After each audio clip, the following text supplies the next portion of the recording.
किसी एक प्रदेश को दिया जा रहा है, हरियाणा को दिया जा रहा है। प्रोड्यूसिंग स्टेट्स में थोड़ा कम है, ये हम मानते हैं। खट्टर साहब भी बैठे हैं, हरियाणा के पूर्व मुख्यमंत्री।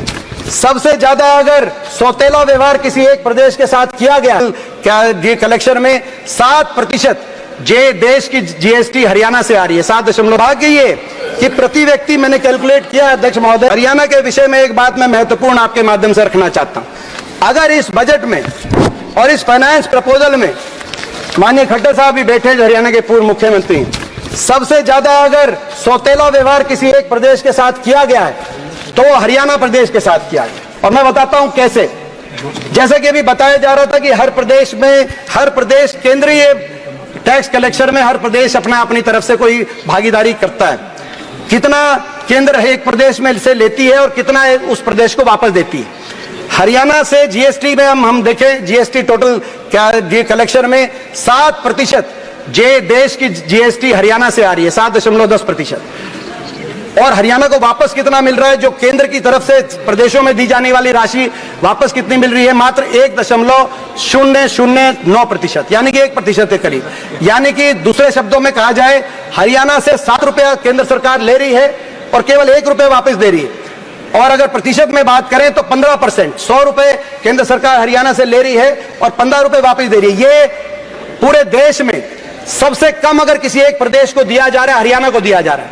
प्रोड्यूसिंग स्टेट्स में थोड़ा कम है, ये हम मानते हैं, मगर दूसरे नंबर पर महाराष्ट्र है जिसमें कम दिया जा रहा है। महाराष्ट्र में 29%, यानी कि 100 रुपए ले रहे हैं तो महाराष्ट्र को 29 रुपए दे रहे हैं।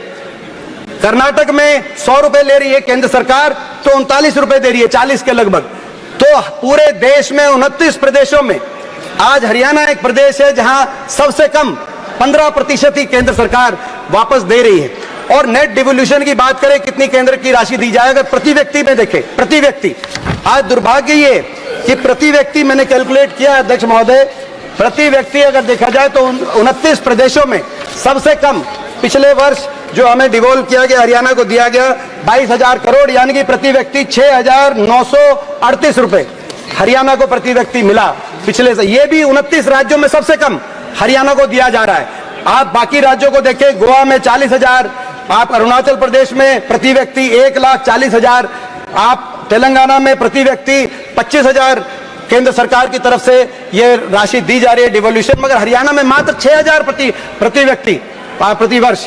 ये पिछले 5 साल से, यानी कि 15th फाइनेंस कमीशन में 1% डिवोल्यूशन का जो फॉर्मूला हरियाणा के लिए निर्धारित किया गया था, खट्टर साहब यहाँ बैठे, उनने आज तक इस बारे में कुछ नहीं कहा। उसमें नीचे भी भाजपा की सरकार थी, ऊपर भी भाजपा की, सबसे कम हरियाणा को दिया जा रहा है। हरियाणा जिसकी आबादी देश में, हरियाणा का क्या कसूर है? हमारी आबादी देश में 2.1% है, क्या हमारा ये कसूर है? देश का क्षेत्रफल हरियाणा का 1.34% है। हमारे 4% देश की जीडीपी आज हरियाणा, क्या हमारा ये कसूर है? देश के जीएसटी कलेक्शन में 7% हरियाणा का योगदान है, क्या हमारा ये कसूर है?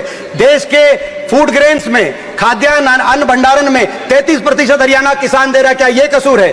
क्या देश की आर्म फोर्सेज में 11% हरियाणा से आर्म फोर्सेज का ह्यूमन रिसोर्स आ रहा है, क्या ये कसूर है? क्या देश के मेडल 50% देश के मेडल हरियाणा से आ रहे हैं, क्या ये कसूर है? और इसके बाद हरियाणा में 29 प्रदेशों में सबसे कम हरियाणा को मात्र 1% केंद्र से मिलने वाली राशि मिल रही है। और आपने देखा बजट में, हमें इस बात का दुख नहीं है कि बजट में हरियाणा का नाम तक नहीं लिया गया, इस बात का तो दुख तो है। लेकिन आपने देखा कि खेलो इंडिया का बजट, आज देश के 3 मेडल आए, मैं कंक्लूड की तरफ जा रहा हूं, देश के 3 मेडल आए जिसमें से 2 हरियाणा खिलाड़ी लेके आए।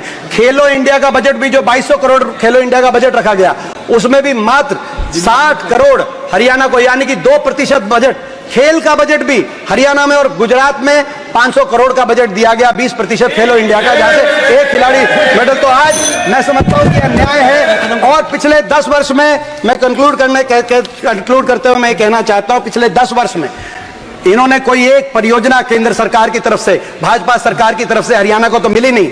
लेकिन यूपीए के समय भी जो हमारी मंजूर शुदा केंद्र सरकार की परियोजना थी, 1,55,000 करोड़ की वो परियोजनाएं जो यूपीए के समय मंजूर शुदा थी, चाहे हमारा एयरपोर्ट हो महम में जो जेवर चला गया, 30,000 करोड़ की लागत से बनने जा रहा था। चाहे रेल कोच फैक्ट्री हो हमारे हरियाणा के अंदर जो बनारस में चली गई, चाहे 3 रेल की लाइन हो यमुनानगर चंडीगढ़, 1 इंच रेल की लाइन नहीं बिछी, चाहे हिसार फतेहाबाद दिल्ली गुड़गांव न्यू अलवर, चाहे ये रेल की लाइन हो, चाहे एम्स बाड़सा के अंदर 9 हमारे मेडिकल के प्रोजेक्ट हो। 10 साल में एक प्रोजेक्ट हरियाणा को केंद्र की सरकार ने दिया नहीं। और जो यूपीए की सरकार में मनमोहन सिंह जी ने, सोनिया गांधी जी ने जो यूपीए की सरकार में हरियाणा को देने का काम किया था, वो भी एक एक करके मैडम आज तो इनको विश्वास दिलाते हैं। भारतीय जनता पार्टी बजट देने में हरियाणा को जिस तरीके से भारतीय जनता पार्टी भूल गई है, वोट देने में हरियाणा भी बीजेपी को भूल जाएगा। ये मैं नीलम प्रणामी मेरी तरफ से सभी प्रदेशवासियों को, सभी देशवासियों को स्वतंत्रता दिवस, रक्षाबंधन और जन्माष्टमी की हार्दिक बधाइयां। सभी मिलजुल कर खुशी से ये त्यौहार मनाएं। और मेरी स्वतंत्रता दिवस पर लोगों से यही अपील है, तिरंगा यात्रा निकालते समय बाद में तिरंगों का अपमान ना करें, तिरंगों को संभाल कर रख दे। मैं राजेंद्र शर्मा हल्दाना, जिला उपाध्यक्ष भारतीय जनता पार्टी, 15 अगस्त रक्षाबंधन और जन्माष्टमी की शुभकामनाएं देता हूं। मैं Akash Garg, Shri Krishna paints and hardware, Assandh road, Lamlal Chowk, Panipat की तरफ से सभी देशवासियों को 15 अगस्त की, रक्षाबंधन की और जन्माष्टमी हार्दिक शुभकामनाएं देता हूं। मैं सुखबीर सिंह मलिक, आम आदमी पार्टी का प्रदेश का ज्वाइंट सेक्रेटरी, मैं सभी देशवासियों को, प्रदेशवासियों को और मेरे सभी पानीपत ग्रामीण वासियों को 15 अगस्त स्वतंत्र दिवस की शुभकामनाएं देता हूं। और मैं तीजों की भी शुभकामनाएं देता हूं और जन्माष्टमी की भी बहुत बहुत शुभकामनाएं देता हूं। सबके त्यौहार बहुत अच्छे से मनाएं और खुशी खुशी मनाएं। मैं सभी का दिल से धन्यवाद करता हूं। जय हिंद। जय बोले कि मैं डॉक्टर सुशील उपाध्याय, राजनगर उपाध्याय कॉलोनी की तरफ से सभी को महाशिवरात्रि और इसी के साथ 15 अगस्त की भी हार्दिक शुभकामनाएं। जय बोले कि जय शंकर।